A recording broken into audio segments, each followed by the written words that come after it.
Week 9 here on MVC Gridiron Weekly, presented by Davila and DeFusco Insurance. Tim Wood, Bill Bryant, Hector Longo. A phenomenal week of football in the MVC, as usual. And, gentlemen, I mean, say what you want in terms of in terms of all of our little ticks about the playoffs and the playoff system and the all of our little complaints, but MVC showed up and completely represented. 3 MVC teams headed back to the North Finals.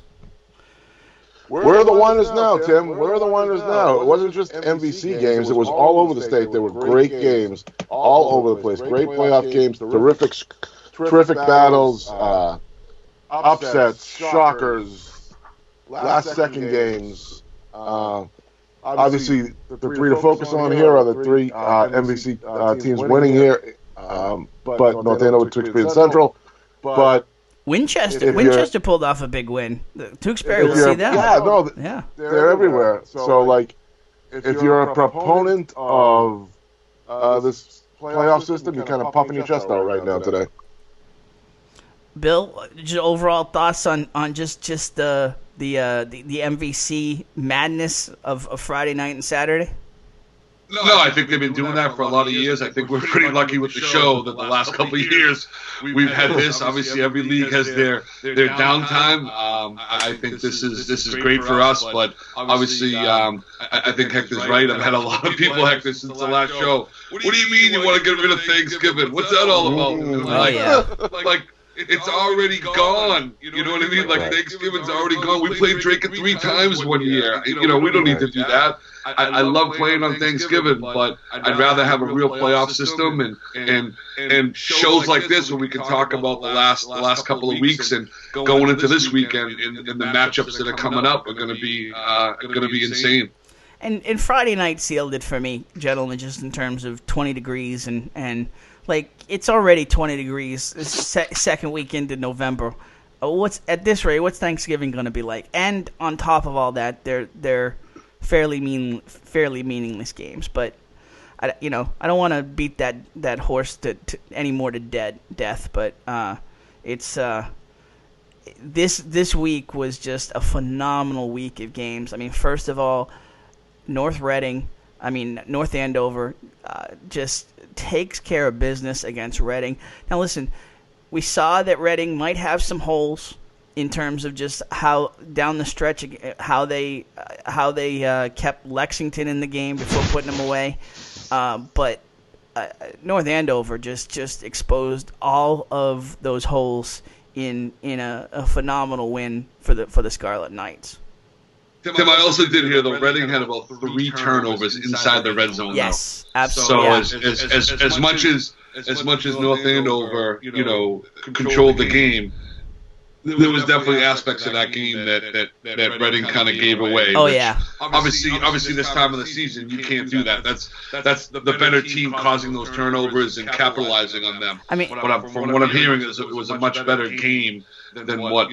Oh, absolutely, and we'll get into the specifics. The Scarlet Knights had some huge guys step up in terms of taking advantage of those turnovers. But I mean, Hector, for John Dubzinski's team to go 1-3 and now 5 in a row to get back to the Division II North Final. I mean, just to speak a little bit to the strength of that program. Well, look, I am one of those people who said, now that Jake and Watson and why do I always forget the third guy who's not the third guy? McElroy and Watson, D'Souza. Yep. I was the guy who said that, when those 3 are done, congratulations, North Andover, you're back in the pack again.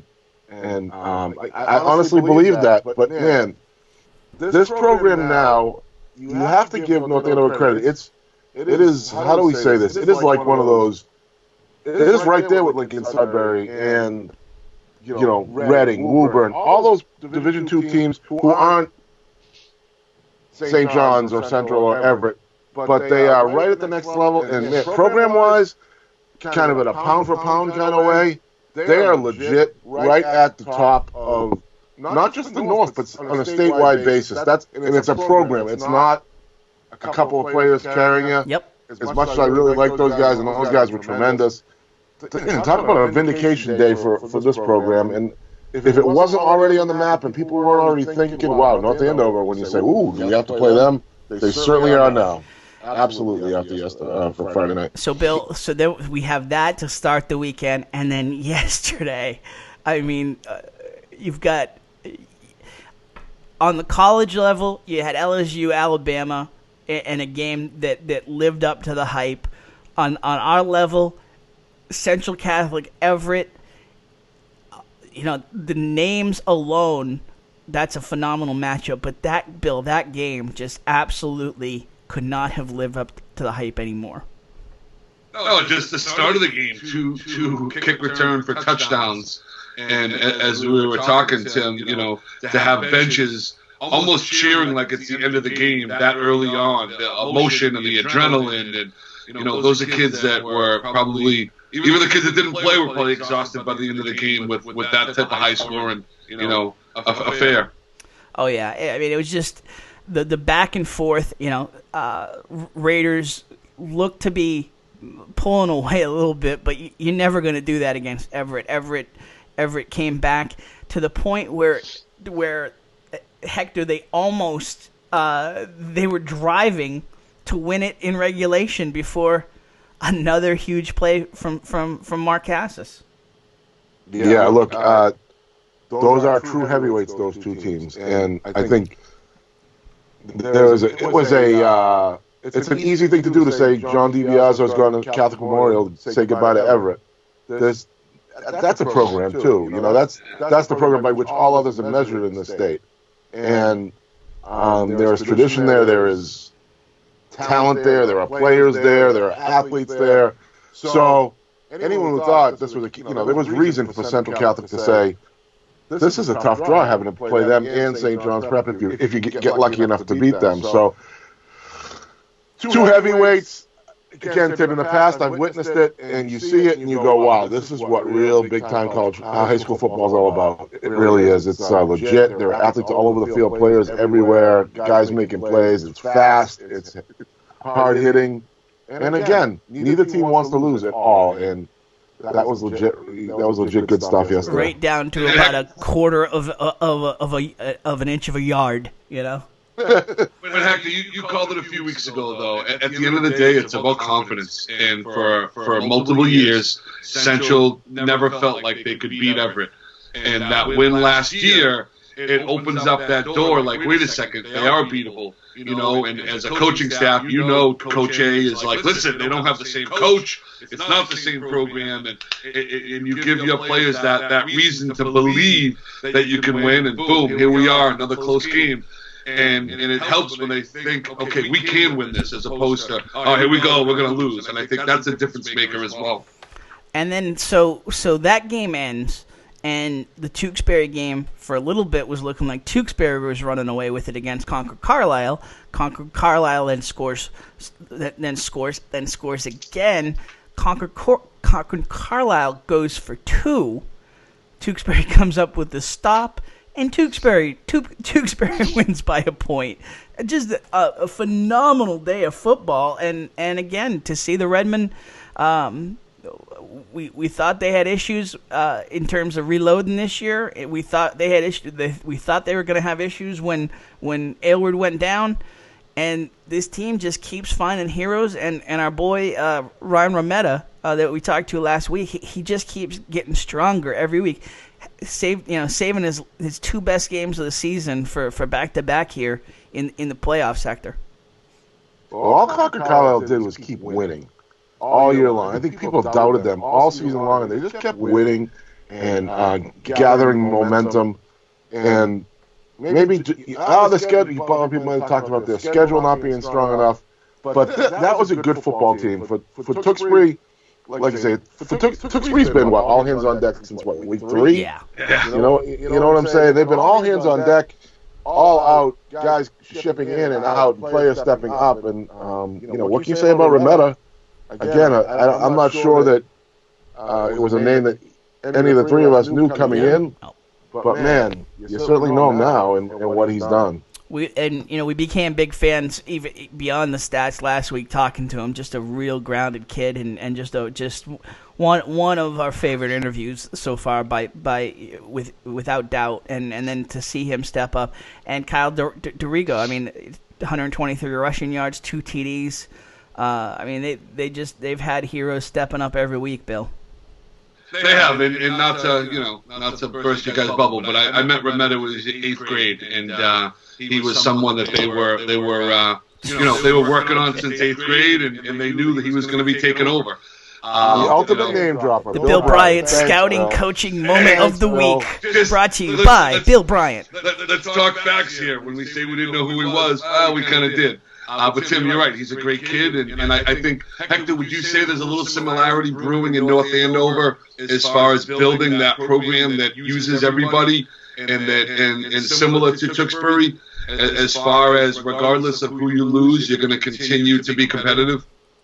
Tewksbury's been doing this since 1974, I think. It's not brewing. It's been there. They're the ultimate mid-size. No, I hear you. Tewksbury's the Cadillac, and I think North Andover is brewing to be, hey, this is what we want to be. We don't want to be geared on a star. We want to make sure that we have that balance. Yeah, mid-size, hey, 20-ish kid. I know you think that you're not going to play this year, but at some point we're going to need you. So you have to work just like the number one kid, because we're going to need you here. That's an attitude that program has exemplified since Coach Aylward was wearing pads and Coach Tommy Bradley was wearing pads. And that's that attitude at that program. And honestly, they've shown it year after year that it doesn't matter who you lose, it doesn't matter who you graduate, we're going to be Tewksbury football, and that's what we are. Like I said, there's a value to that. You know, having that 20th kid wanting to be involved the whole time, wanting to play, knowing he matters, knowing that the sophomore who's the third guy in the depth chart matters, no matter what it is. And there's a lot to be said for that. And even when Coach Elwood's talking, you can tell he's evaluating players week 2, week 3, week 4, as far as, okay, what can you bring to the table to make us a better team? And although, some kids get crushed in that when you lose your spot, but it is, listen, this is life. And I definitely get that sense when he's talking. He's constantly thinking about who he's evaluating. And look at the 2 Fleming brothers. They started out the season, you really know who they were. And now, Danny's getting cut, passes and reps and things like that because, once again, just like the quarterback, they were bringing him along and letting him know by the end of the season, you're going to have to win some games for us. And here he is, winning some games for them. All right, so we have set the table here. Great playoff games to talk about. Some great non-playoff victories to talk about. Bill Ricca with a phenomenal shootout victory against Lynn English. Lowell, a big victory against Lexington. So in terms of your MVP nominations this week, we have Ayden Pereira from Central Catholic, Kyle Dorigo from Tewksbury, Freddie Gavin from North Andover. Brendan Teig wins the 4th slot. A lot of folks were like, how is this guy even in the number 4 consideration? 6 touchdowns in the game. Listen, no knock on Lowell and what they did. The 3 locked-in spots, we're talking about playoff victories, guys stepping up in meaningful playoff games. Teig, all our love to this kid. He does it every year, and he did it again. Friday night against Lexington. And that's why he's in the 4th spot. So get online to Twitter, vote at MVC Gridiron Week on Twitter. Voting closes Tuesday at midnight and Tuesday at 11:59 p.m. technically, and we'll see how that's going. We'll update you throughout the show here. All right, so we will take a quick break. Come back at you. We will talk Central Catholic Everett, that incredible game, and we will talk to the engineer of the victory the quarterback for the Raiders, Ayden Pereira. We'll do that right after the break here on MVC Gridiron Weekly, presented by Davila and DeFusco Insurance.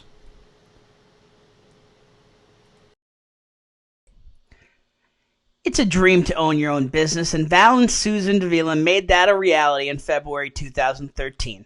They started with just 2 insurance carriers, but now right-in-place insurance for Progressive, Safeco, Pilgrim, Plymouth Rock, and MapFreight, just to name a few. Need auto insurance, renters, commercial, or home? I just asked Val and his crew to find me a better auto and home insurance deal, and he connected me with Plymouth Rock, where I'm saving more than 40% over my previous insurance. Now, your results may vary, but give the Davila and DeFusco a try. They pride themselves on having lifelong roots in the Merrimack Valley. Put their experience to work for you.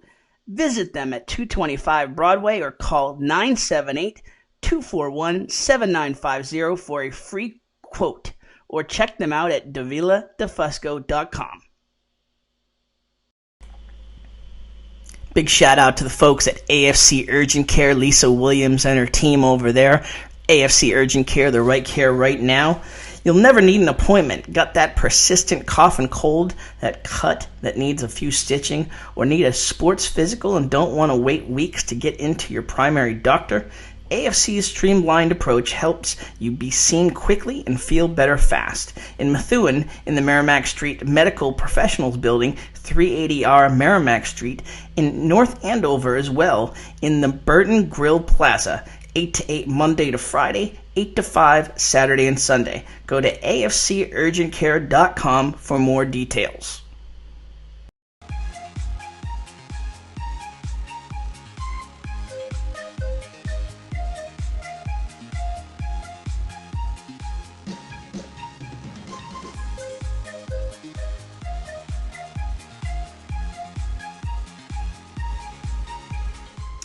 Back at you here on MVC Gridiron Weekly. Tim Wood, Hector Longo, in the shadows, Bill Bryant, here on the show this week. A phenomenal week of football that we're excited to talk about. So as Bill opens up the shade, let's see if that works. He's back in the light, folks. I myself may need to make a trip to AFC Urgent Care after the show. During the break, I hit my head on my mic stand, and so... Is that what that was all about? That's what that was all about. The metal mic stand, the top of it just kind of clunked me, and yeah, I'm already day to day on the concussion front. So yeah, we'll see. Looks like the middle name Glass is coming your way. I'll Tim. play through it. Yeah, no, Hector, if we had some fun on the Range Nation radio show with a couple of Methuen guys that Bill was ranking on in terms of their glass-like athletic structure. So, all right. So Central Catholic, a huge victory, 39-37 over the Everett Crimson Tide. Raiders return to the Division I North Final to host number 2 St. John's Prep, trying to avenge their only loss of the year. Ayden Pereira, 240 pass yards, 30 rushing yards, 3 pass TDs, 1 rushing TD, including the overtime game decider. The 2-point conversion from Mark Cassis ended up being the point difference. Nick Donadio opened Central scoring. As Bill mentioned, after Everett had returned an 89-yard kickoff return to start the game, Donadio will not be denied. Came right back, 75-yard kickoff return touchdown, a 26-yard TD catch. Mark Ciccarelli caught a broken play, 55-yard TD from Pereira. Nate Hebert, a diving 26-yard TD reception after a fake punt call from Coach A to give Central Catholic a 31-24 lead. And then Cassis comes back, interception on a potential Everett game-winning drive at the end of regulation. and then he ends up scoring the game-winning 2-point conversion. Nick Mazzy, a 42-yard field goal to end the half, along with 4 successful PAT kicks. And on the defense, there was a little defense played in this game. Dom Petty, Brendan Sassati, key sacks for the Raiders to stop Everett drives in the second and third quarter. So as we pull up the highlights of this game, gentlemen, and a huge shout out to both Chris Wilson from Merrimack Valley Sports Report and Matt Feld, the phenomenal freelancer. We had Matt on the show last year. Huge shout out to them for hooking us up with some highlights here. I won't say, I'm not going to say yeoman effort. I mean, they got everything they could handle from the Crimson Tide and still delivered the victory, Hector. We're going to talk a lot about Pereira, and Pereira will do a lot of talking about his game and things like that. And he's only a sophomore, so we got a couple more years to deal with that. But have we overlooked Mark Cassis in the year he's had? I hate to say it. A couple of big plays yesterday. We've talked about Donadio being a big play guy, but Cassis stepped up his game. The 2-point rush, William is way in, getting in. He's a ball player that I think we may have overlooked here, Bill, just because there are other stars, other bigger names, Tice, but man, he's delivered for this football program. No, he definitely has. I think what's in Cassis' way is Donadio. Yeah, right. You know what I mean? In terms of legendary, that's not a bad problem to have when you're not getting the I don't want to say the juice, because his name comes up each and every week, but Donadio just continues offensively, defensively, special teams. But heck, you're 100% right, and I think that's why Central's in that position to beat Everett, because every time they needed a play, it was a different kid stepping up. And Cassis is a phenomenal athlete. Central has a few kids that are really your most teams have your quarterback, or like a wide receiver that's your captain, your stud. They have a few of those kids, and that's why they're in the position to challenge St. John's, and that's going to be a hell of a game. I think they're going to be more ready for this game to win than they were opening game. To start the season. I'll ask you two guys: is it a good thing that they won and beat Everett and put up 40 with 70-something rushing yards, or is it a bad thing with St. John's staring them in the face now that they only ran for 70-something yards yesterday? Well, I think it's a good thing. I think it's a good thing. I mean, I know Coach A was not excited about having to face both these teams, but I think that the end result of it was just. I think it just shows that they can beat you any which way, that the Raiders can beat you any which way. I don't think it was. I honestly don't even think it was a factor in terms of that Everett was controlling the running game, was shutting down the running game. It's just the play calling yesterday was phenomenal. They kept Everett off balance the entire game, Bill. No, they did. I think the key is going to be, the St. John's come in thinking, listen, we've already beat them. We beat them. I don't want to say handedly, but it was in control and not accounting for Central. You're going to hear the quarterback later, Ayden, talking about the seniors haven't beat St. John's yet. And those are the things right there that should worry St. John's when you have kids that are feeling like they're the underdog, even though they're ranked 1. They're at home, even though they've already lost to St. John's. There's a lot more to play for, I think, for Central to pull off that upset than there is for St. John's to think, okay, we're going to the state championship game. I think this is ripe for a potential upset. Even though Central's ranked 1, you know what I mean? It would, to me, it would be them upsetting St. John's. Yeah, and I think probably if anything, to me, the worrisome part would be and not even because the Raiders have shown they can step up on defense. They played the game they had to play yesterday, and as Coach A said after the game, not in terms of my heart health, not the game we wanted to play, but they did what they had to do, and I think they can. I mean, you tell me, Hector. I think they can adjust their game again to St. John's.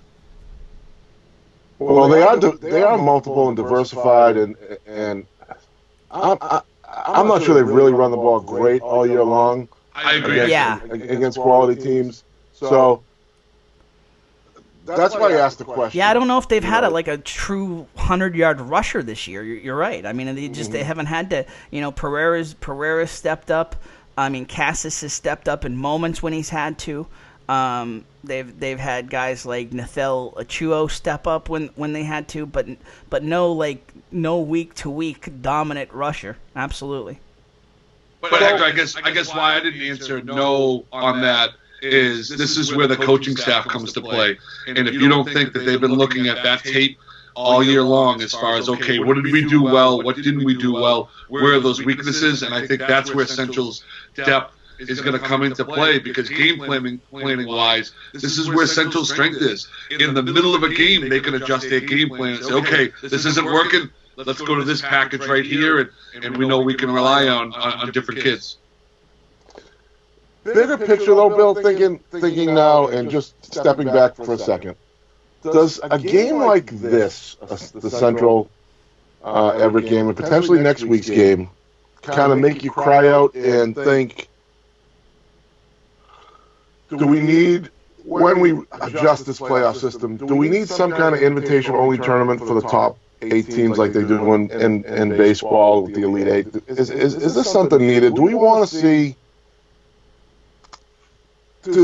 You talk about it as a Catholic school thing. I talk about it as an elite thing. Do we need an elite kind of invitation type thing to keep Everett and Central, who seem to be, excuse me, far above your average typical Division I team? Do we need to start thinking about that as we make the go? I honestly, Hector, when I woke up this morning, my focus really, I wanted to be, even with interviewing Ayden, I don't want to talk about Central in the past. You know what I mean? Because to me, I don't want to take away. These kids are all good kids. The coaches are great coaches. But no, let me finish. I've always wondered why they didn't have that. I looked at the Super 8 in baseball and hockey, and it's like, why wouldn't we do that for football when you're going to have those years of dominance? And that way you give that, like, Andover to me would be a team that would really deserve the opportunity to win that secondary. That next tier. Yeah. That next tier Super Bowl. So I've always wondered that, but, it's just not something that I thought about as much as why do we have those elite teams? But that's a great question. I've never really put it together. My problem with that Super 8, the Super 8 is that it's all reputation. Okay, so if you have a team, for instance, like Andover, that has that year, they're not going to get invited. They're not going to get into the invite only situation. When again, a Methuen, if everything had broken Methuen's way, they've been on the outside looking in on the baseball situation when they probably should have been in. And I fear that you'd have those same sort of situations in a Super 8. Right, but I guess the response to that is... Go ahead, Bill. The response to that is, win then. I agree with you, Methuen was not in, but they didn't win. They didn't win that state title. So the best way to answer those critics to get invited in is when the year you get snubbed to win the whole thing and say, hey, we should have been there. We should have been in that. So then you got to wait for the next year because that you win your title, and then you got to wait the next year to get in the Super 8? No, but I think there was 2 other baseball, Tim. Yeah. Right. There was probably 2 other teams that felt like they were as deserving as Methuen was, that year. And I think a team like Methuen this year showed why, if you don't have that depth and you get into that situation where you're playing the power and you're not quite ready for that, that's where having that second tier. Hector, I think that's a great question, and I never really thought about it until you said, why don't we have that invitational? And to me, it would solve some of the issues, but we got to figure out how to get rid of Thanksgiving first. All right, so now Logan chimed in from the road here and brought up another interesting concept. He said in Arizona they now have an open division for playoffs, the top 8 teams from the top 3 divisions. Mm-hmm. So it's not just your big schools. The top 8 from every size school get to play and get a shot against each other. Yeah, no, that's what I'm saying, Tim. So if you have a North Andover High football team like last year that maybe deserves it, and they choose to want to enter that, let them. You know what I'm saying? Enrollment-wise, tradition-wise, they're not at the same thing as Central Catholic, Everett, Xaverian, St. John's. I'm trying to think of a good D1 team that's not a Catholic school from the South, so Good luck. Bill won't yell at me. But you know, Tim, you're right. 5 of those teams are going to be reputation-based teams. They're going to be a prep team that's 6-3 or 5-3, but deserves to get in because they play a monster schedule. Then you're going to have 2 Division I teams that are having the year of their lives and want to play in or a situation like that. I think back, trying to figure out who those teams are, the equivalent of the North Andover baseball team. Yep. But then you're going to have that 1 or 2 spots that's going to be that team that does, that's having a big year that deserves to go up. To me, I look at it this way. Okay, the last thing I want to do is create another division. There are 8, but if you brought it down to 5, the complaints are going to be amazingly outrageous from the equivalent of an Andover who says, "Wait a minute, we're already going to slug it out with St. John's and with Central and with Everett, and now you're going to add in Lincoln Sudbury, or you're making it even tougher in Division I." So now, if you go down to 5 and you take the top 3 elite teams that are always the top 3 elite teams, and let's not sugarcoat it or try and hide things. They're it is what above it is. Everybody else right now. They're leaps above everybody else right now.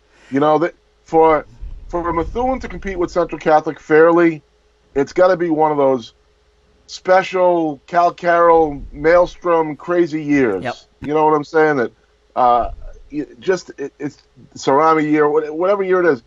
That's going to happen one every 10 or 15. So why aren't we giving the Methuen kids something better to shoot for? And the Andover kids, the a chance Chelmsford at a kids, title. even Whoever they are. Yeah. I'm only saying it because they've been pretty good the last couple of years. Those two programs. Why not give them something to shoot for? It's a good time, Bill. This is a good time. Everybody has not complaints, but everybody has tweaks. This system is. I think if we look at this system, there's clearly plenty of good with it. The people who complain about teams with 2-5 records getting in should notice that 2-5 Amesbury has won 2 playoff games and is playing for the North 5 title next week. Okay, so I don't mind that. I don't mind all these teams getting in. I don't mind the blowouts in the first round. I do mind the fact that there is a Division 8.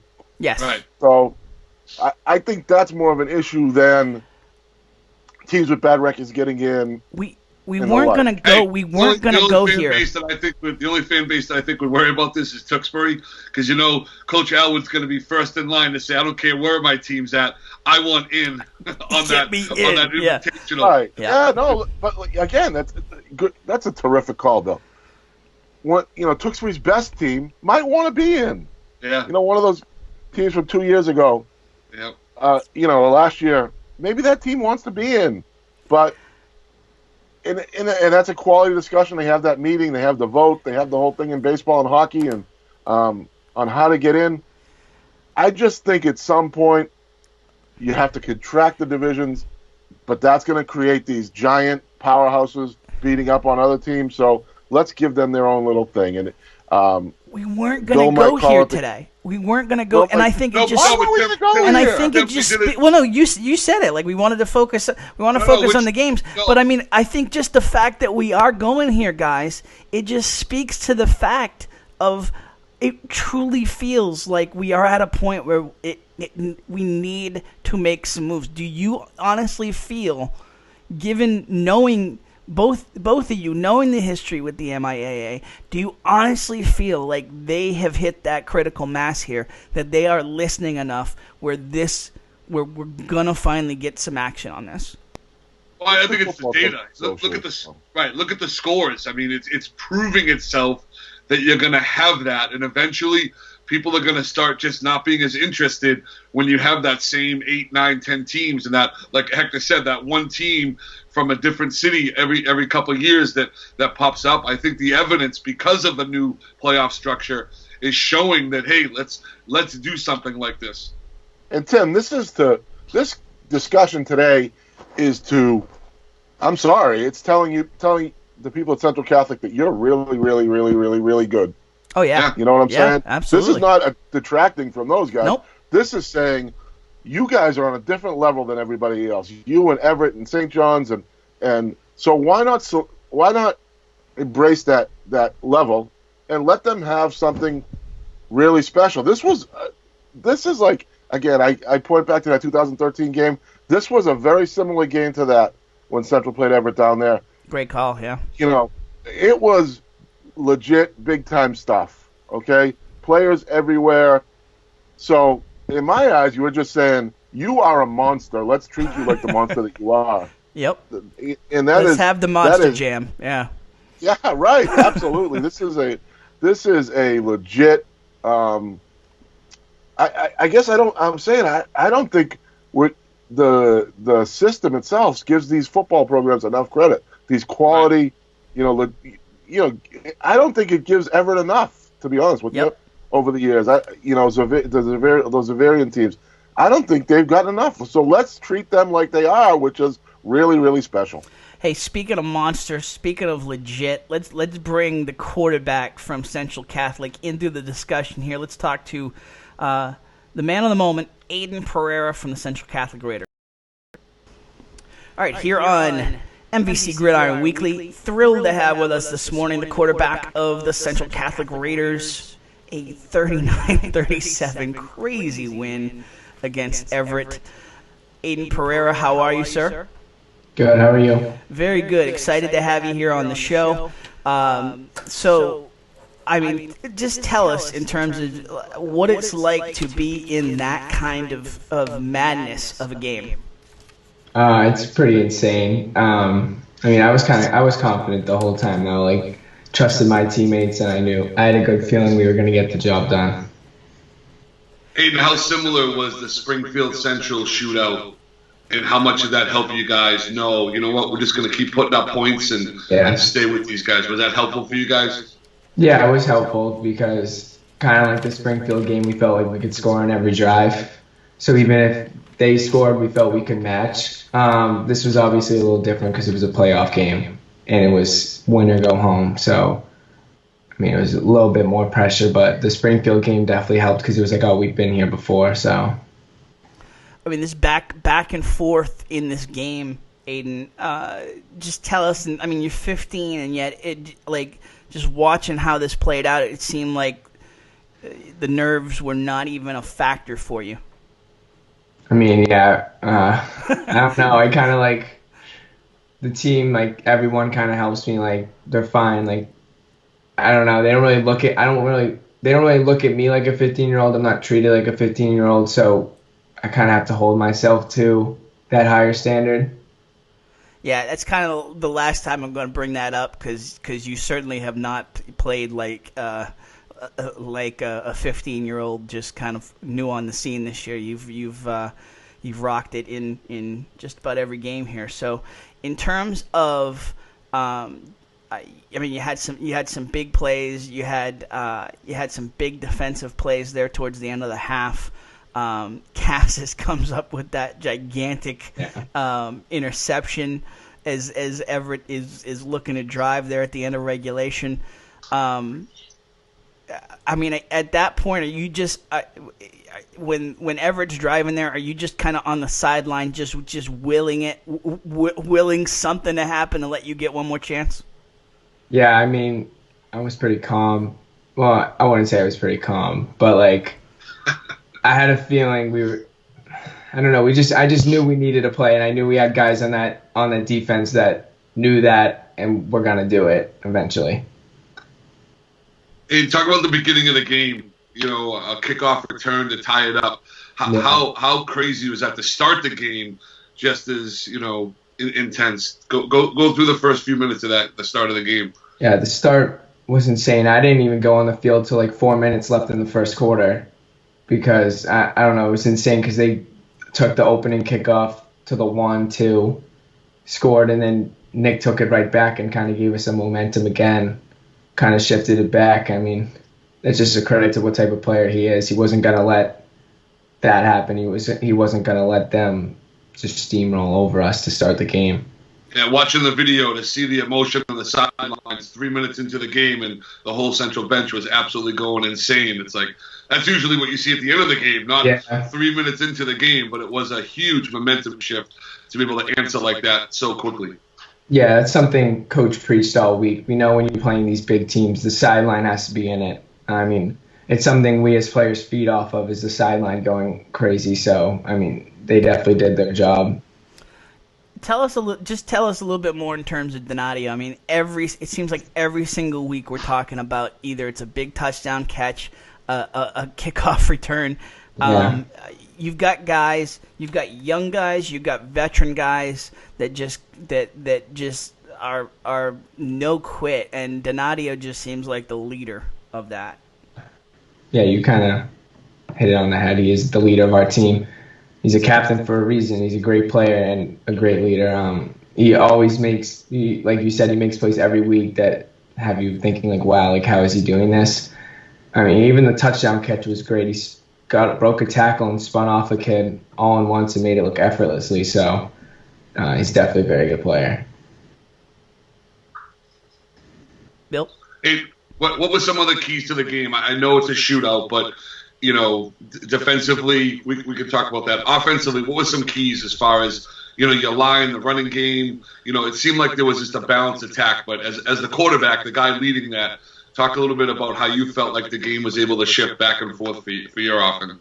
Yeah, it was just, I mean, keep pounding. If they're not set, snap the ball and go. No stupid penalties that could ruin a drive.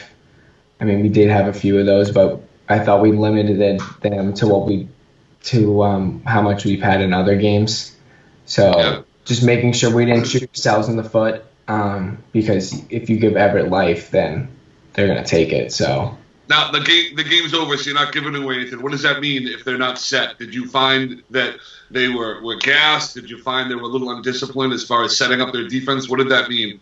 No, it was just, I mean, we were going no huddle, and they kind of flipped their linebackers around, and they'll flip corners from side to side. So if we could go no huddle and just snap it real quick while they weren't set, maybe we could get them off guard. Mismatch or something. Okay. Yeah.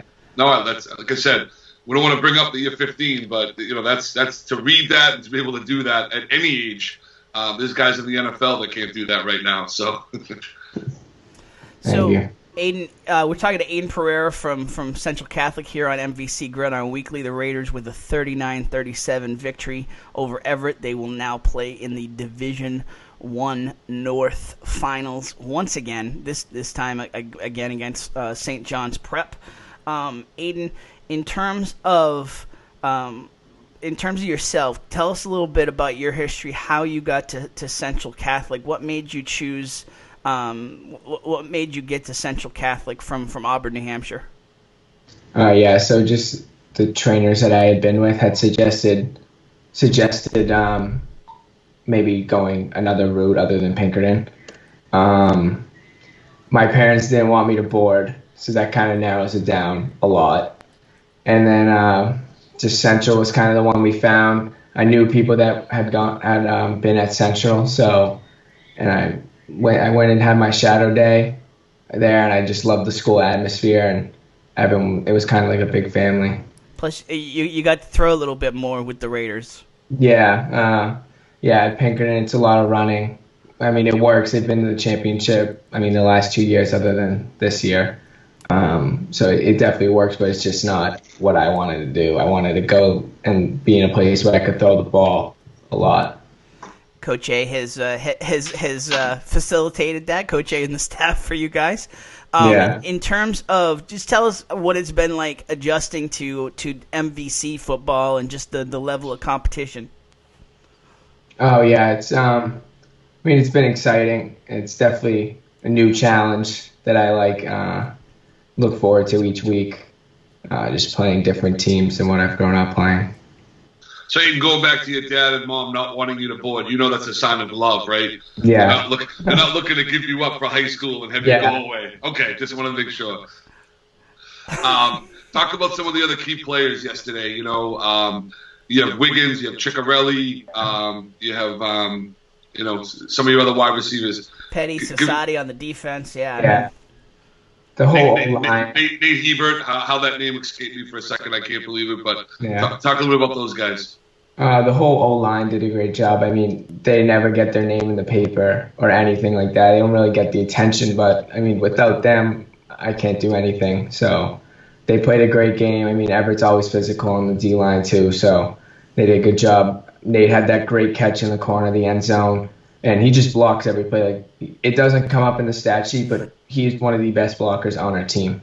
I don't know how we got 9 minutes in here without talking about this play. That's our bad, Ayden.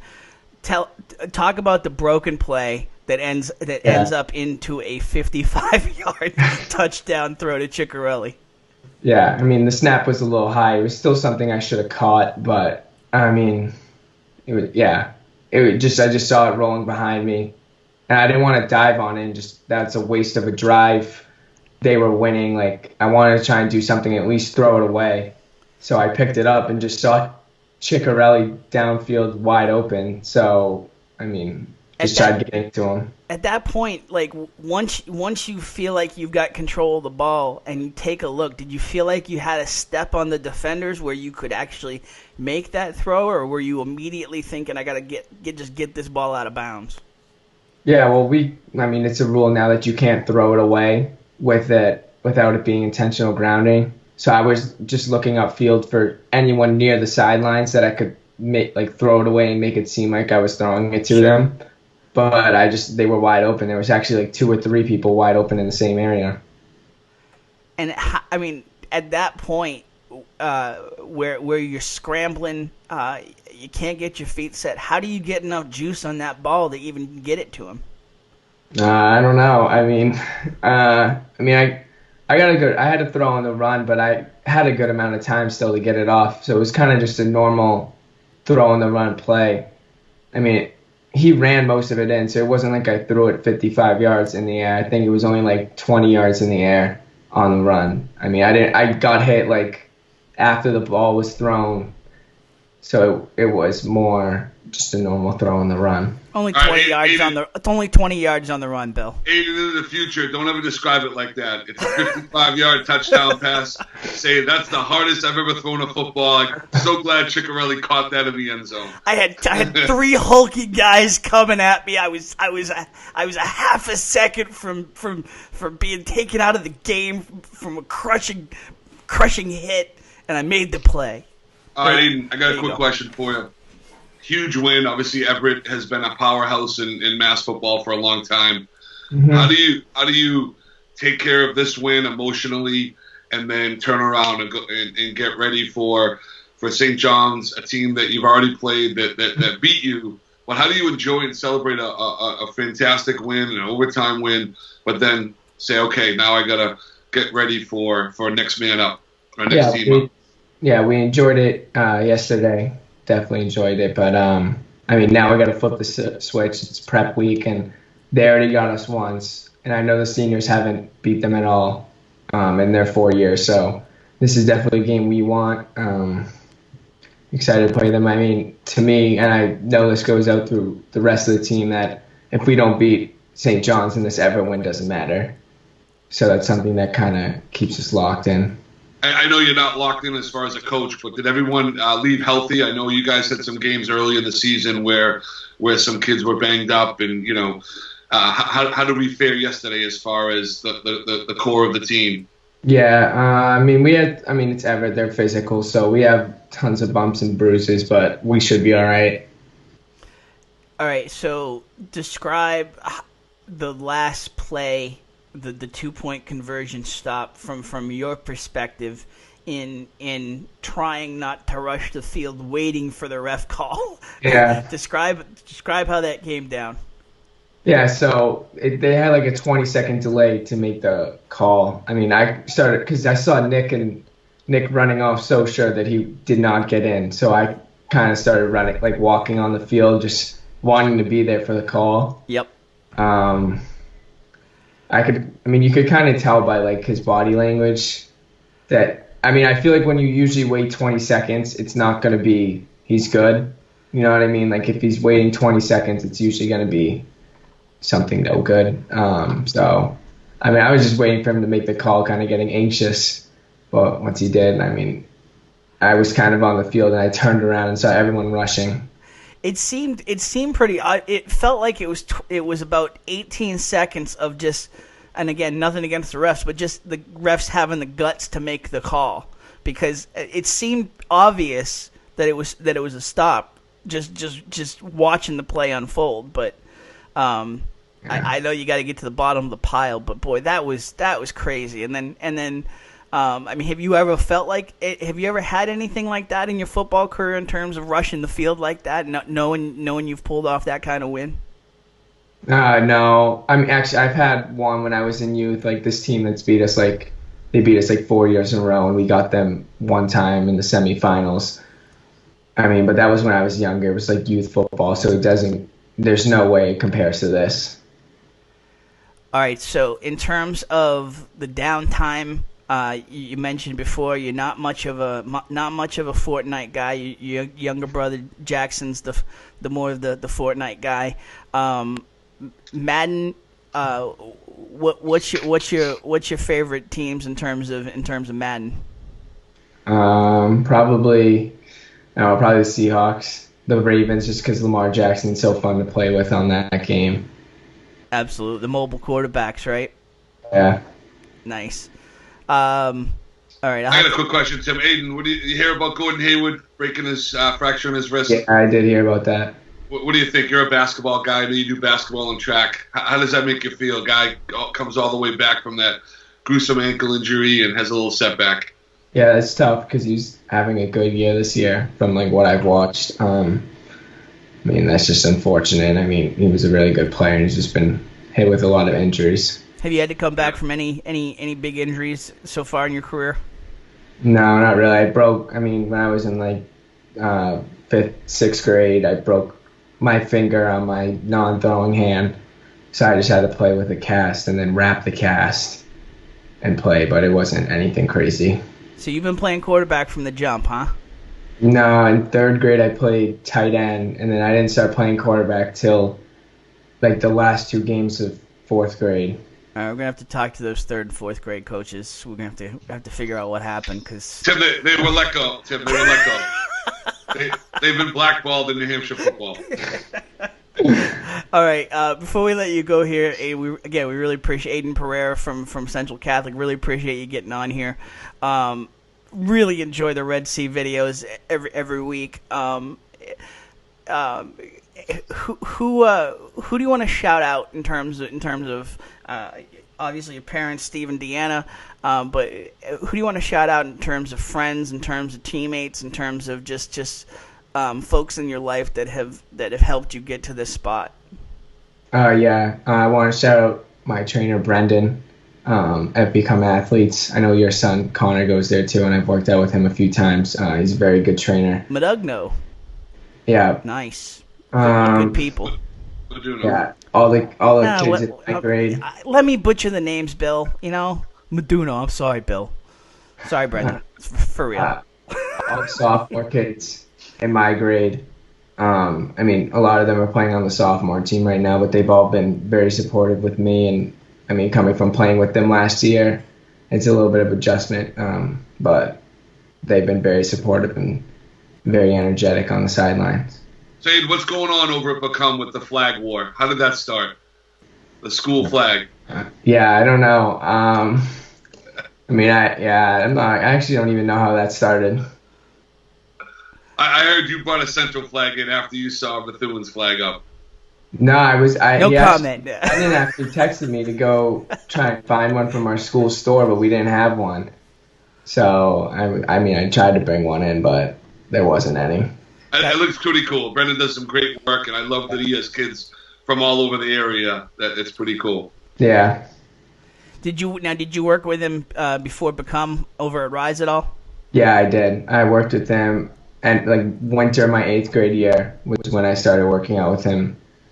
Nice. Yeah, I gained like 20 pounds going into my freshman year. And still mobile. Yeah, a little bit. All right. So, anyone else you want to shout out before we let you go?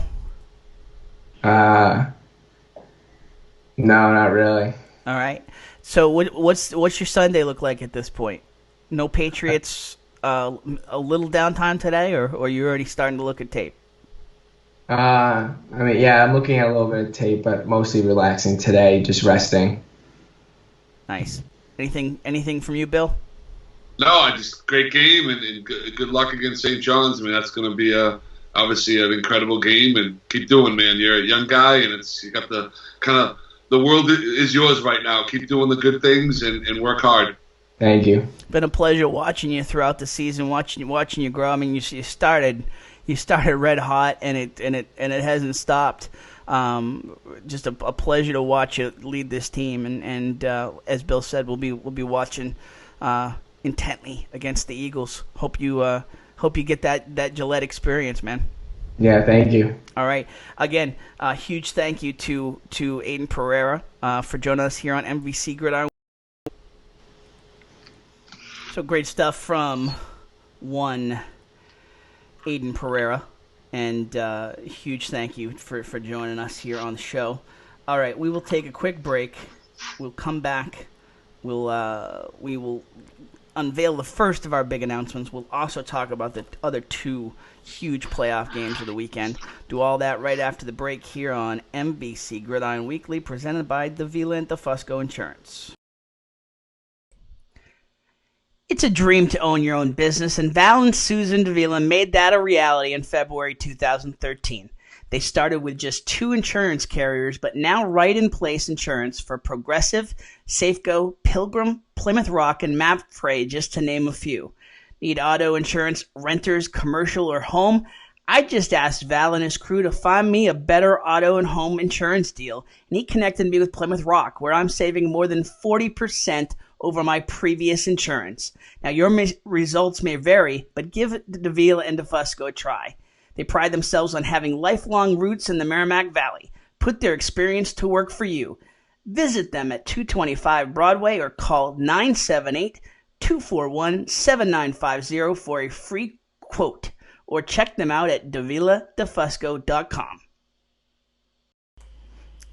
Hey, I want to tell you about Jen Hamilton, the realtor for Keller Williams Realty.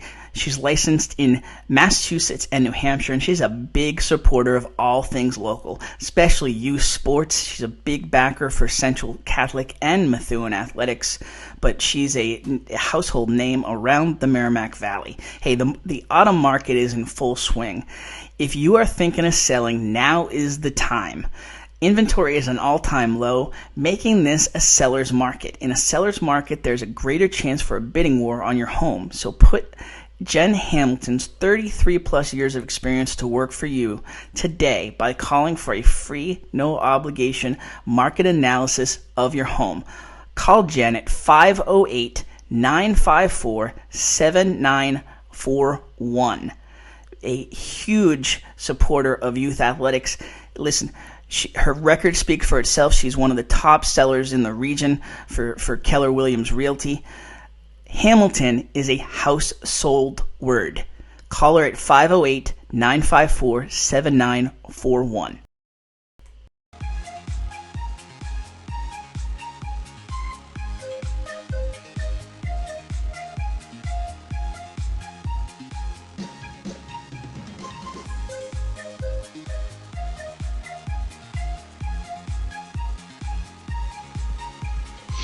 Back here on MVC Gridiron Weekly, presented by Davila and DeFusco Insurance. Tim Wood, Bill Bryant, Hector Longo, and you here on a beautiful Sunday morning in the Merrimack Valley.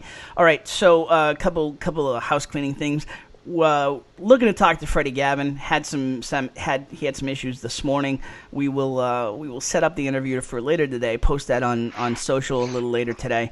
But Freddie had a huge game. He is among the 4 MVP candidates right now. Right now, over 200 votes.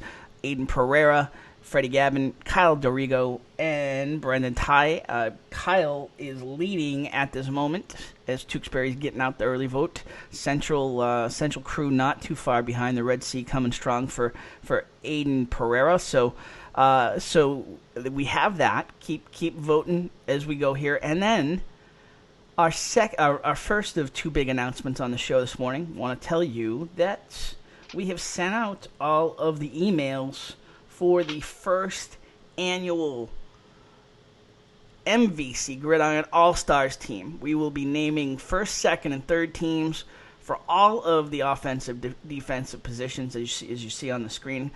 2 running backs, two wide receivers, two linebackers, 2 safeties, 2 corners.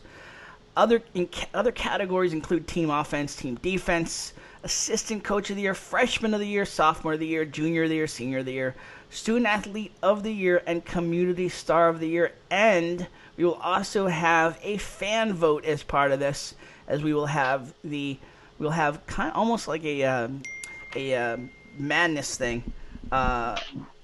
March Madness thing. We'll have a vote for the fans to vote players against each other for the fan choice of the year. And I guess so that's my bad. Yep. And I can't change it at this point because we'd have to reset the poll. Wow. That's idiotic on my part. Freddie obviously from North Andover, so got him up on the graphic on the Twitter as Andover. So my apologies to the Scarlet Knights. Please still come out for your guy Freddie Gavin. What? Go ahead, Hector. Sadly his mic's not working at the moment. That's unfortunate. Tim, can you hear me? I can hear you. I cannot hear Hector at this point, and that's mighty unfortunate. I can read lips. Sorry, I was muted. I can read lips. Let me translate what Hector just said. Tim, this is you still trying to work for BB. Yeah, no, absolutely. I still try to work for BB. Yep, we will get an Andover guy. Damn it. Actually, Bill, I was just gonna say. That's like sacrilegious, man. Tim, I know. Bolt your front door. The people in North Andover the whole year, like last year, you rided me in terms of the Central versus the Catholic, and rightfully so. This year, I was feeling like I finally belonged, and then I go and pull this. I was looking, and I'm like, something does not look right. Freddie Gavin is North. Yeah. So that's North Andover folks are going to be all over you, Tim. Yep, I don't and want rightfully so. Lock your door. Rightfully so. I would imagine. I have not seen the comments. I would imagine. Let me just see if there are any. No. Okay. No comments. Oh yes. Thank you, Logan. Because Logan has always jumped right on my mistakes. Logan says Gavin plays for North Andover, and Logan got loved by 3 people on Twitter. So congrats, Logan. It explains why Gavin only has 10% of the vote, because nobody in North Andover knows that he's on the poll. That's right. So we got to fix that. We will fix it. Hey, why don't you retweet it, Bill, while we're talking here, and get the North Andover crew in the action, and we will effort to talk to Freddie from North Andover. Come on, we've given North Andover a fair amount of love here, talking to their athletes the last couple of weeks, and we will get Gavin on the show later. Looking forward to talking to him because actually he is. I found out I have his cousin on my youth basketball team. We had our first practice, and a little kid named Jediel, 10-year-old, they call him Jedi, and he's got some swagger, and I thought, Gavin, with the swagger, it's got to be related to Freddie, and it is his first cousin, so talk to him about that a little later. All right, so... Yeah, I know Bill and I have showed North Andover love over the last couple of years, but the third person in this party, I don't know. Maybe it's something, Bill.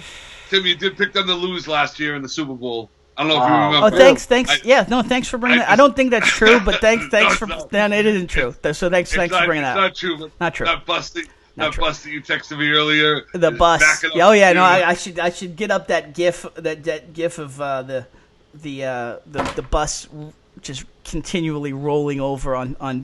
And listen, I deserve it on this one. So, and so. As part of that All-Stars vote, we will be including Logan. I think we will after him correcting me on Twitter. I'll have to rethink that, but for now, Logan is included on the vote. So joining forces with the with the folks at Merrimack Valley Sports Report on this one, and might be a little bit more joining. We'll talk about that a little later in the show, our second big announcement. But enough about us. 2 more big playoff games to talk about. Before I do that, let's talk a little bit. Let's get the other big non-playoff game out of the way. Billerica, and we talked about Lynn English being tough and Tewksbury getting a good first playoff experience there. Billerica showed they're not giving up on their year either. They take down the Bulldogs 49-48, pull out a wild win with a point after a PAT block to end the game. Lynn English threw the touchdown right at the end, and then we're thinking we're going to overtime, but no, the Indians block the PAT, pull out the 49-48 victory. Nolan Houlihan, 190 yards, 2 TDs. Brian Hamilton, 136 rush yards, 2 TDs, and an interception. Colby Cyrus, 168 receiving yards and a touchdown, including yet another gigantic touchdown pass from Houlihan, this one a 95-yarder. Sean Colby, he was in our Final Four vote, 2 TD runs, a 70-yard TD catch, and a fumble recovery for the Indians. Stephen Brennan, 60 rushing yards, and Nate Young with an interception and a forced fumble to get in on the turnover belt for the Indians this week. So a huge win there for the Indians, Bill. Yeah, no, it's one of those things when you are playing all these extra games, these are the chances when you do win, and that's a big signature win. It's good for those seniors to pull that off. I know for Nolan, this hasn't been the year that he envisioned. The kid puts a ton of work in, but a huge win. And I don't know if you got the video of that last play, Tim, that I had sent over. So, Billerica's they've struggled, but they've also had some big wins. So it's been a tough year, but. That's definitely a big win for them to keep on the positive side of the equation for the year. So back to the playoff action. North Andover, I believe they're called, the Scarlet Knights, 21-18 victory over Reading, or Reading, or Modugno, however we want to pronounce it. Knights headed back to the Division II North Finals with the 5th straight win. They face Lincoln Sudbury for the 3rd year in a row for the Division II North Final next week. Freddie Gavin, 19 carries, 182 yards, 2 TDs, 68-yard and a 46-yard touchdown run. Ricky Brutus, another big game as he coming on late in the season for the Scarlet Knights. A 65-yard TD run and a big defensive effort for North Andover. As Bill mentioned earlier, this was not a cakewalk by any means. Reading had plenty of chances. Knights' defense came up huge in big spots. Jake Walensky with 2 key interceptions to start the second half and stop Reading drives. Jaden Mencia, an interception and a fumble recovery, both in the red zone to stop Reading drives, and then Jake Carbone, an interception off a Brutus tip ball to stop another drive. So, Hector, the Knights just continue to roll. Now their 5th straight win, showing that it's not over. 5 turnovers. If you can drag 5 turnovers off an opponent, you're going to win a lot of playoff games, Bill, honestly. And that's opportunistic football by North Andover, a team effort. I think the Brutus impact is showing through here. And, he's as a second option. Maybe that's got people a little bit looking elsewhere besides that Freddie Gavin. Yep. So I think it's kind of all held together. Good for the kid playing with the chip on his shoulder. You read the quotes in the story today. Freddie was not happy with the 1-3 start. He wasn't happy with the way his team was perceived, and he's kind of put them on his back too. So good win for them. Obviously we talked about the Schimler kid doing a heck of a job. Coming back, and I mean, this is another team that can come at you from different directions. Schimler and Chico and the receiving core, and now the running game shows their strengths once again. Yeah, and look, Tim. Honestly, we talk about the positives of football. You see these kids overcoming the early adversity, coming back, losing their quarterback. All kinds of good things coming out of that program. this fall, to be in this position in a sectional final. And I mean, that's a spot, Bill, where they're 1-3. They're right on the verge of a loss to Chelmsford, which could have really put the nail in the coffin of the season. They pull out that win, and it just propels them into this situation. Yeah, that's one of those signature moments where you can look back and say, hey, that defined the season. Because moving past Chelmsford, which I don't think any of us thought it was going to be that close of a game, because Chelmsford has had their highs and lows, they've really turned back to that dominating team where they're in more control of the game as opposed to playing from behind or losing. I think they learned a lot from their adversity, and they're paying dividends moving forward. And Hector, we talk about, I mean, we throw these cliches out all the time, but some of the cliches are actually true. That is a team that, despite the tradition that they were building, that group of guys had to learn how to win, and they got through it in that Chelmsford and that Chelmsford game, and from there it's like, yeah, we can do this.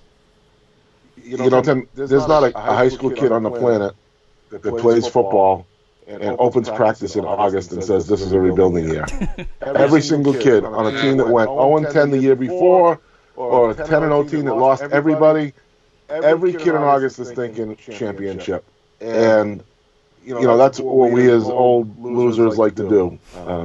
We like to throw that rebuilding tag and the analysis tag. The bottom line is there's still kids who think that they are the best at what they do. No kid...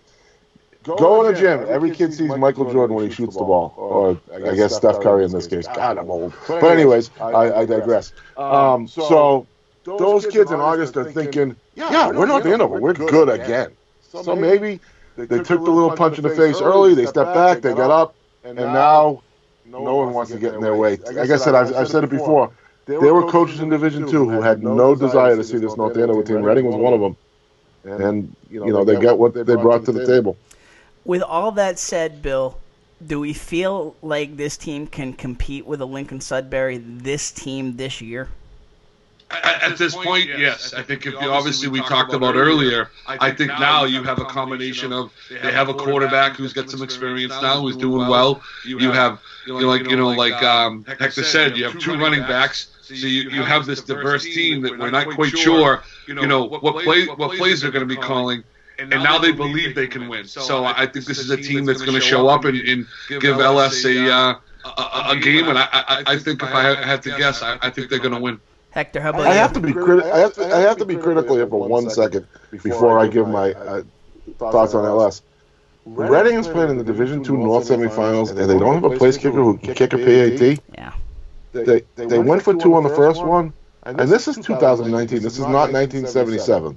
You gotta have a kid who can kick PATs, Bill. They went. It was North Andover. The DeSalvo kid made the first one, then missed the second one, or didn't make the second one, I should say. So it's a 7-point game. Reading can tie it, but they go for two because they don't have a kicker who can kick. You gotta have a kicker. With all due respect to the great Larry Clemens, who I loved and never thought that a place kicker was necessary, you have to have a kicker in this day and age. So. That's a big part of the game, especially now. That is just a big part of the game. That puts the pressure on you to get that 2-point conversion. Man, that's a tough thing to go through. Look at Everett. They couldn't, they lost the game because of it. But you can't leave any points off the board. Hector, you're 100% right. You've been talking about the kicking game since we started the show 2 years ago, and you're 100% right. You have all off season and. It is a little scary that's why I'm saying I think at the end of the day, North Andover is going to pull it out because they are so balanced right now. And so you guys just mentioned Lincoln Sudbury too. Spent a little time this morning looking at the film of Lincoln Sudbury and Masco. There's no reason North Andover can't play with that team. They're a good football team, That's great. That could be considered the favorite, but. North Andover is a football team that will slug it out with them. What did you see in that tape? Where are the openings there? I didn't look at it that close there, but I will say this: they had some explosiveness that North Andover was going to have to handle. I'm not sure that Masco was the best defensive team that we've seen around. if North Andover can limit those big plays and make Lincoln Sudbury have to do the hard work to score, you're looking at a game that's going to be a fourth quarter kind of game. So Hector, I'm going to say this. I think one of the keys that Methuen's feeling right now with the Brutus loss is his impact on defense. Yeah. Mm-hmm. And I think that's somebody that's going to be able to help them. I think for me, Tim, what I've seen of LS is North Andover is going to be able to control the ball a little bit better than most teams that have been playing LS with Gavin, with Brutus, with Schumer, which is going to keep their offense off the field. And I think that's going to end up being my prediction of why North Andover wins, because they're going to control the ball a little bit better as opposed to those letting up constant big plays and having a shootout. That would be bad for North Andover. If it's a backdoor shootout, I think North Andover has to control the ball. And obviously Gavin's going to break one here or there, but that's going to be the key to the game for them. Yeah, and Hector, just to follow back on your point, I mean, two rushing failed 2-point conversions, pass failed on the 2-point conversion, and again we also saw this in the Tewksbury game, and I don't think this was as much of a case of Concord Carlisle not having the kicker. I think it was a spot where the Concord Carlisle coach said, "Hey, we're on the road. We got a chance to win it, or to at least go ahead and control the final 3-4 minutes of this game." And they didn't get it done in that moment. Tewksbury makes the stop. Tewksbury with a 27-26 win. They are headed back to the Division III North Finals. They will face number 4 seeded Winchester, who pulled off the upset yesterday. So Tewksbury gets the home game again. Again, stopped a 2-point conversion to hold on for the win. Remeta 9 for 13, 128 pass yards, 2 TDs, 2 TD passes. Kyle Dorigo 29 carries, 123 yards on the ground, 2 TD runs. Owen Gilligan a 10-yard TD catch. Danny Fleming 33-yard TD catch to give the Redmen a 14-6 lead. Redmen put together a 13-play, 93-yard drive over 7 minutes in the fourth to go ahead 27-13 before Concord Carlisle made the run back. Richard Markwath also a key interception to lead the Redmen defense. So as we pull up the highlights here, Bill, just tell me your thoughts in terms of what we keep seeing from the Redmen here. No, I think we've talked about it kind of all show. They just it's next guy up. They're just so well coached in the positions. I think the coaches, Coach Elwood's, his play calling is underestimated at times. But it's just you keep hearing different names. But right now the names from week 3, 4, 5, and 6 are now staples to their success, and they're going to be a tough team to play for next week. Hector, how about your thoughts just overall on this Tewksbury run and pulling out this win? You know, Tim, there is a lot to be said for slugging it out with the teams in this league week in and week out. I don't think that Concord Carlisle did see that, and so when a Methuen walks in and beats a Tewksbury, they're getting something. The Redmen are getting something out of that, and I think they built up a lot of carrots along the way here with this league. Yeah, there are a couple cakewalks every year in the MVC. It's like every other conference, but I think at the top, the emotion, those 3 or 4 emotion, 3, 4, 5 emotion-laden weeks that you have to bring your game ends up paying dividends in November, and that's what you see. This is not a fluke thing for Tewksbury High School. They're always involved in the playoffs. Oh yeah. They're always as good as can be in November. So, I think a lot has to be said for the league, and that this is kind of a league win for Tewksbury to beat a team like this. And again, starting to, I really do hope, just for the family, for Shane. Once again, not hearing anything in terms of Aylward. Injury keeps lagging on here. Hoping that he can get back on the field for next week. But nonetheless, this team just keeps finding heroes to step in to the spot every week here, and once again they get it done this week. So they and in the process they will host yet another Division III North final next Saturday. I believe it's at 2:00. From what I saw, Bill, I think I can back that up. Interesting though that Winchester at 8-1 and is the fourth seed. Yes, you know, it's kind of speaks to the depth in again in that division anyway. I mean, you know, maybe there's some depth through the top three divisions. You know, Division 4 through 8, maybe not so much, but yeah, some depth there. And Winchester's obviously had some big wins this year, but given where Tewksbury's at right now, again, you kind of said it earlier in terms of the momentum, Bill, with North Andover, feeling that way right now in terms of where Rometta's at, in terms of his leadership growth, where this two-headed Keogh Dorigo running back situation for them. We haven't even mentioned Kalualuu, but I mean they just keep having guys stepping in here. No, you're absolutely right. Right now, I think it's 2 out of the 3 MVC teams are home games as well.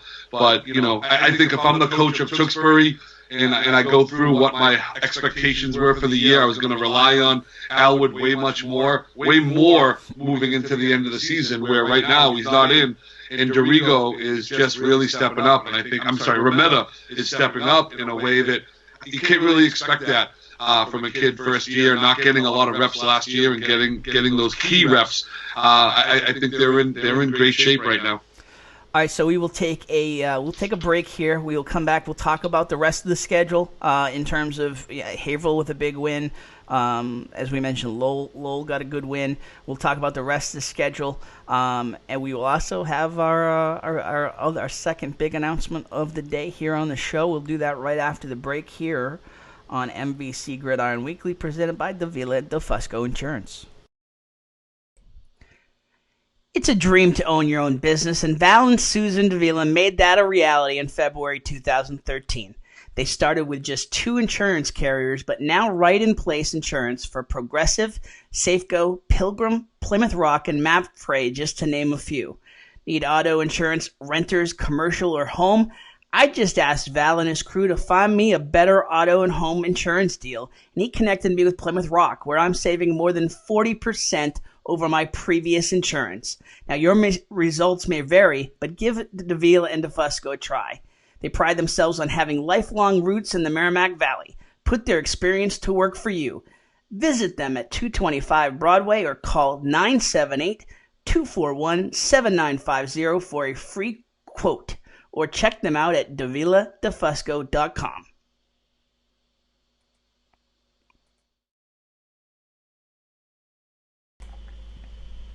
Big shout out to the folks at AFC Urgent Care, Lisa Williams and her team over there. AFC Urgent Care, the right care right now. You'll never need an appointment. Got that persistent cough and cold, that cut that needs a few stitching, or need a sports physical and don't want to wait weeks to get into your primary doctor? AFC's streamlined approach helps you be seen quickly and feel better fast. In Methuen, in the Merrimack Street Medical Professionals Building, 380R Merrimack Street. In North Andover as well, in the Burton Grill Plaza, 8 to 8 Monday to Friday, 8 to 5 Saturday and Sunday. Go to afcurgentcare.com for more details.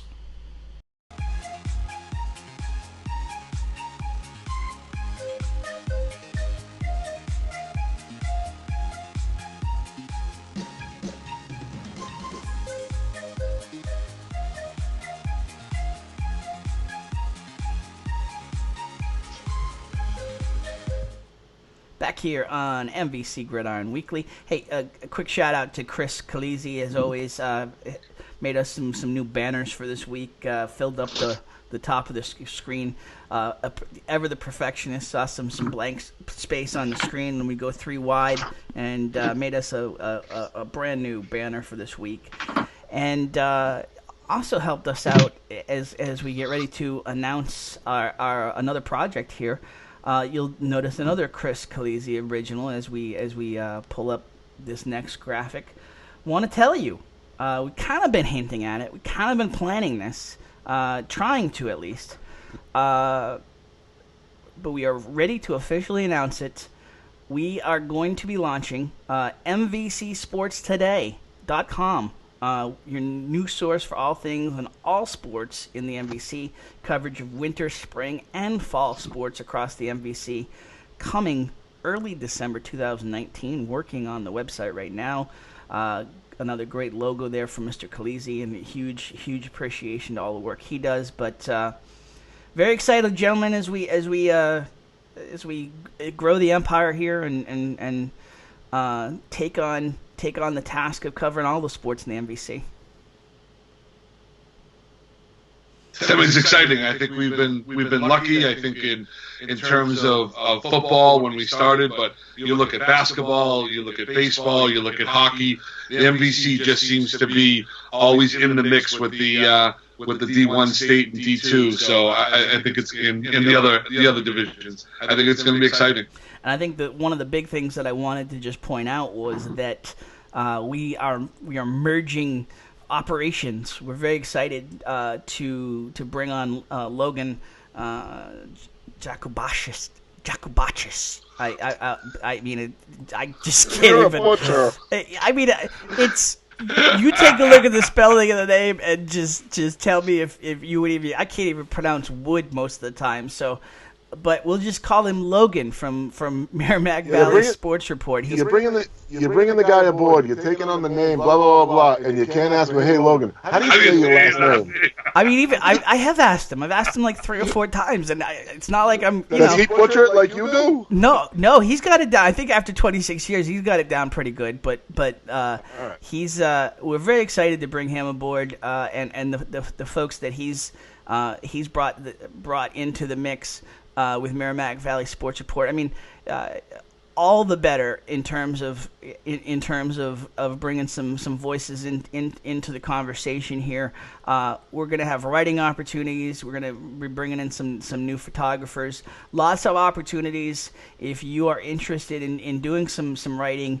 I think one of the things that we're most excited about just in the middle of this is kind of doing some mentoring with both young writers and older folks that never saw themselves as reporters. But I mean, listen, nowadays with the iPhone, with the abilities with technology, a lot more ways to be reporters and to contribute. So we will be bringing in a lot of different voices. More announcements to come on that front. But if you're interested in doing some writing, email me at tim@methuentoday.com, and we'll make that happen. I got to get the new email address cooking here, but we will let's say tim@methuentoday.com for now, and we'll make it happen. We're really excited, and more to come on that front as we get a little closer to the winter season. But we still have some stuff to wrap up in the fall as football takes the full center stage at the end of the season here. So Haverhill, let's talk about Haverhill. Haverhill got their second win of the season. They took down Cambridge Ridge and Latin 27-7. Second straight win. Tayshawn McGee, 3 sacks to lead the tenacious Hillies defense.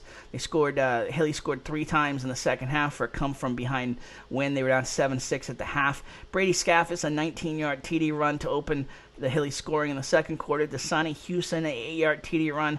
Brandon Grundy recovered a blocked punt in the end zone for a touchdown. And Carlton Campbell, he was one of our final 4, one of our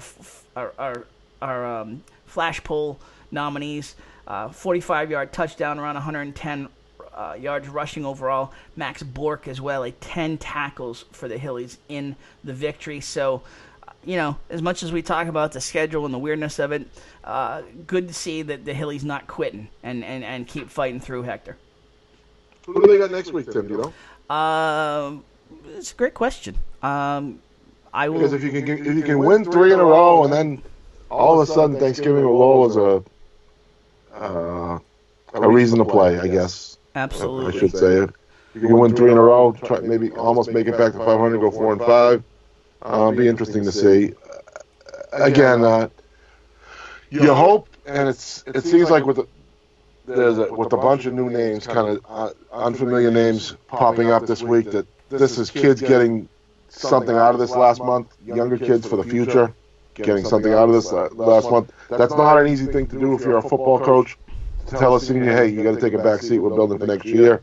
Your role gets limited all of a sudden, but it's something that has to be done if you want to make the move up and be a playoff team the next year. So it's good to see the Hillies getting something out of that. They have not posted the full schedule yet on the MIAA site yet. We know that Methuen is going to be hosting Chelmsford next week.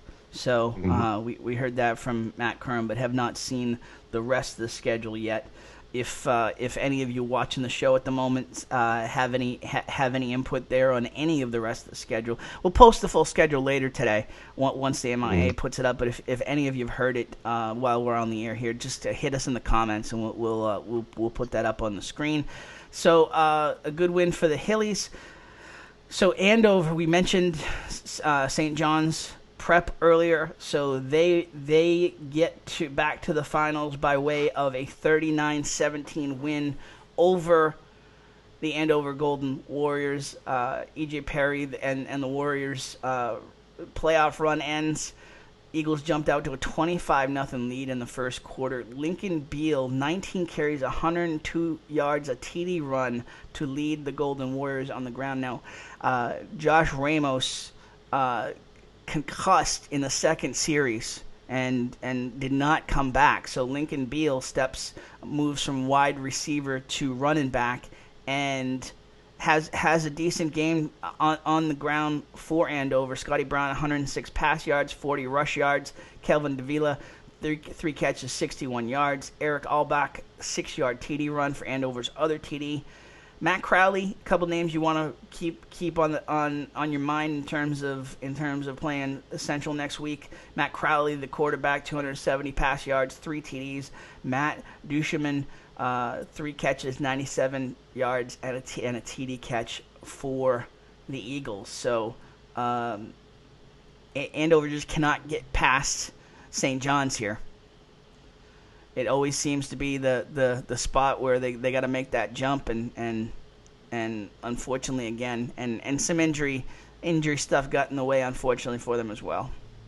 Well, I think we talked about it last week, Tim. St. John's is as big a team as you'll find in high school. Giant, mammoth offensive line. Andover doesn't do that well. It's something that I think we had questions with up front. Could they handle the prep? And the prep is the prep. So, there is no shame in losing to St. John's, obviously, but it is those schools are the measuring sticks here. We talked about it earlier in the show, and if that's where Andover wants to be, now you know where that is, and I think EJ knows where that is, and getting to that level, that's an interesting, that's a tough task for a public school. And to have, it really is. And to have Scotty Brown as your freshman, to know you're going to have him kind of leading that rise, they're going to lose Sladen. But to have Brown there, that's a good building block right there. So sure. Great playoff run by Andover. Sorry to see it end, but a lot of things, a lot of positives on the horizon there for Andover. All right, in terms of the other games that we have not mentioned, Chelmsford with a 7-0 win over Waltham, their third win of the season. Mike Lapoli with a TD pass to Dylan Brotherston. Lions defense played an outstanding game, obviously shutting out the Hawks to move to 3-6. And as we mentioned, they will travel to Methuen next week. And maybe as we pull up the other scores here, Methuen falls 27-0 to Acton Boxborough. It's some good things in terms of the Rangers. Junior Gellin and Andrew Wanafong, fumble recovery each for the Rangers. Jonel Figueroa interception. Zach Bergeron 70 rushing yards for the Rangers. And some injury update, Bill, on the Rangers front. Tim, before I hit on that, Bergeron returned a 80-yard touchdown opening kickoff, and unfortunately, like Methuen's season, gets called back for a holding. Yep. So just when they have these highlights, they just can't put that string together. As far as injury goes, I'm hoping that Josiah Concepcion, who's been playing defensive and offensive tackle, both sides of the ball, is coming back from a shoulder injury. And Connor has been cleared to play, but we're very cautious as far as, when he's actually going to see the field because, being in a boot for 4 weeks, the rust does come even to an 8-year-old. So that's going to be day by day as far as what he does, and that's going to really be up to him, the doctor, and myself. Bill, obviously it's a totally different situation where the guy's getting paid. But I'm like looking at the Kansas City Chiefs with Mahomes, bringing Mahomes back now when they have the bye next week. And thinking it's kind of a similar thing with Connor, right? Why would you bring him back this week, whereas you can have 2 more weeks after it, between now and Thanksgiving, if you want to bring him back on Thanksgiving, to let the leg get better, to go through practice, to go through all the things you need to get there. You know what I'm saying? It's in my eyes, it was kind of the first thing I thought of when you had mentioned this was when Mahomes got hurt and they said he'll be back. I said, not to here's your timetable, right? Here's your timetable. Give him the bye, right? Let him hang around. That division, they weren't really playing for much these 4 weeks. So I kind of like the same thing with Connor. Why would he come back now? I mean, I guess if Thanksgiving means something to him, all the power to him and bring it back. But man, that's a big ask to want to bring it back against Chelmsford. No, it definitely is, and I think the difference is you have one senior year, you have a whole group of kids. Hector, not to sound corny, but at one point they were 4-0, they were on top of the world, and not that it was all Connor, but I definitely think the focal point of the leadership of believing they could win and having that. I think there's a bunch of kids looking at him where, him and I have to make a decision that's what's best for him long term, not only health in his future, but even for the spring when he plays lacrosse and things like that. So you're not off base at all, and I think it's just the excitement of the doctor saying, okay, you can stop working out, to him going to practice and running around throwing the ball. I think it got a lot of people excited, but he's got to be smart and make sure that he doesn't injure another lower extremity because it's not 100% yet. A lot of things to balance in making those decisions, and so we will see how the week plays out. Lawrence fell to Woburn 26-0. Jacob Tamayo hurt his elbow in the first half. Hoping have not heard an update on that, but hoping that is nothing long term for him. Serious. That's too bad. Mark Wilmo, a strong defensive game for the Lancers. Vinny Schmidt, 8 carries, 45 yards. Drake it, guys. We've said it week after week. I'm not sure what's going on there. 49-14 loss to Wakefield. They lost their 6th straight game here. So, Hector, you're smiling. What's on your mind? Okay, so I know we have to run, but I got to tell a quick story this week. Tamayo tweets this week about how he's looking for a college. Yep. Yes. And has his huddle tape up there. So I reach out to the kid and tell him, if you need anything, I'll be glad to help you. So I'm at Masco one morning this week, and I've been sitting at my desk, and I turn on his huddle video, his highlight reel, and I have the headphones on, and he unleashes a bomb that goes 60 yards in the air, hits the receiver in the end zone for a touchdown. I scream at the top of my lungs, "Holy sh!" And Nike! The whole hall turns around. I thought I was going to lose my job, okay? Because I had no idea what I was thinking about. I just watch it. So my point is, watch his highlight video. Go on Twitter. I may have retweeted it or replied to it. You can find it that way on Jacob Tamayo on Twitter. His highlight reel is rocking, okay? Oh, yeah. It is rocking. I'm telling you right now, so go do that. And we saw it firsthand there with Lawrence against Methuen. I mean, we've seen it from Tamayo all year, but I mean, mature kid, high GPA, definitely in the running for Student Athlete of the Year in terms of our awards, and just precision, a good scrambler. A lot of good things to look at. Obviously we're not scouts, we're not recruiters. Don't know where he would fit in the mix, whether it's a D2 or D3 situation, but he's got some skills, Bill. Yeah, definitely. No, he does. He's got all the tools, and I think it's finding the right fit. But they all say pick a school for school first. Go where your education is, because that's going to be there for the long term. And then if you find a football situation that works for you, it's all the better.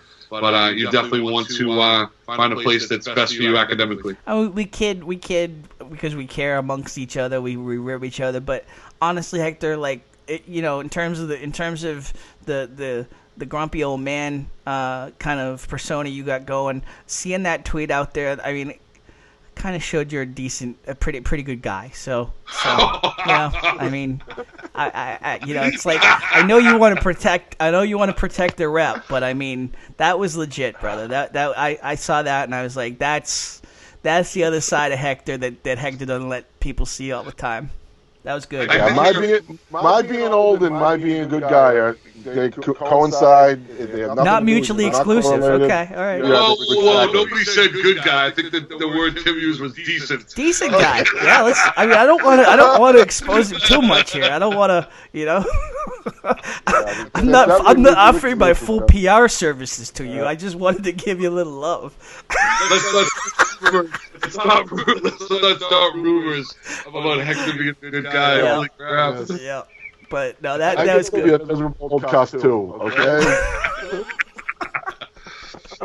That was great, and we'll obviously be keeping an eye on that. I mean, he's a kid who deserves a shot. So if you just happen upon the show and you're kind of you're trolling us and what's this all about, and you're a college scout, give it a look.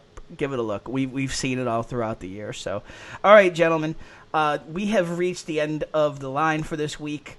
Week 9 MVP nominations. I had it right on the slide. I thought I did, but not on the tweeter. Ayden Pereira, Kyle Dorigo, Freddie Gavin from North Andover, and Brendan Ty. Who you got? I'm going with Gavin. I mean, when the deck is stacked against you, the underdog, who to me has been really the key for that team. I think Hector said it a few minutes ago when we were talking about North Andover, when he was just not happy with the 1-3 start and put that team on his back, not taken away from Schumer or Brutus or anybody else. But I think Gavin is probably the person that's leading him out. I think is the most deserving. That was a phenomenal game. That was a close game. The Up Central and Everett obviously is a great game for Pereira, but to me, Gavin is probably the reason for that victory. So that's going to be my vote. We had our first four-way tie in terms of the fan vote and our 3 host votes this past week. So it went to a tiebreaker where it was Keogh versus Manny Lara, and we voted for Keogh from Tewksbury. Where you say we, but you voted for BB again, which was a little confusing. No, in the two. The right-in vote. I still broke the rules. B. Still broke the rules. So good try, Bill. Again, I'm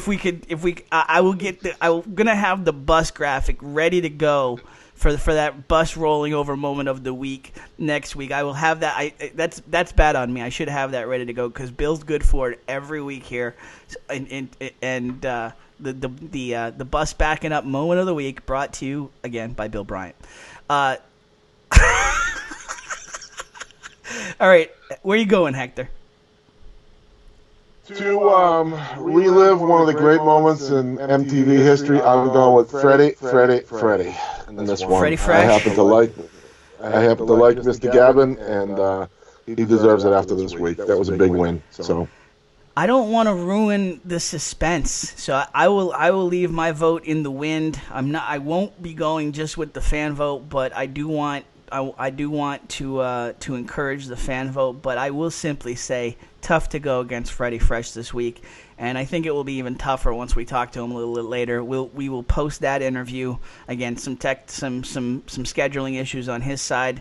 Sunday morning's tough. We know that, and we appreciate the kids, the coaches just getting on with us. We will talk to Freddie a little later today. Post that up on all the social channels, and I have a feeling after you see that you'll be voting Freddie as well. But get on there and vote until 11:59 p.m. on Tuesday. All right, gentlemen, another great week. I will give you the mic. Final thoughts, Mr. Longo. Another one bites the dust. Moving on. Bill? Yeah, Tim, I think once they see Freddie's interview, but also Ayden's interview, I think we're going to end up seeing a tie. I think Ayden, for me, was a very close second as far as you got a 15-year-old kid, barn burner of a game. So I'm hoping that the fans come out and we see a real close race between those two guys in the two most meaningful games, and should be a fun conversation next week. My only thing was the Andover guy is still trying to figure out who the hell Freddie Gavin is to set him up for the interview. So last bus one right there. So sorry, Tim. Hey, we kid because we care. I think we care. I'll at least I'll go there in terms. A lot of love here. All love. A lot of love on the Skype highway here. Through the early voting, Kyle Dorigo leading, Ayden in second. Freddie, I'm sorry, whether it's because I put you as Andover or not, distant fourth right now, but we'll try to correct that. We'll try to correct that with an outstanding interview. So get on there and vote. Pereira was our our earliest MVPs. He would join Keogh in terms of a two-timer. But again, as you guys said, it's in numbers that Pereira's put up. He's certainly going to be in the overall season MVP discussion, if not a two-time MVP this week. All right. For Bill Bryant, for Ayden Pereira, a huge thank you to Chris Wilson, Logan from Merrimack Valley Sports Report. Probably one of the last times we'll say that as they merge operations with MVC Sports Today. Huge thank you to Matt Feld, to Matt Siegel in terms of the video and the providing the video for Hector Longo, for Bill Bryant, Tim Wood. We'll be back at you, hopefully some huge things to talk about on the playoff front next week. Sunday mornings, folks. MVC Gridiron Weekly, presented by the Villain DeFusco Insurance, on demand all week, and we will talk to you next Sunday. Have a great week, everybody. Get well, Gordon.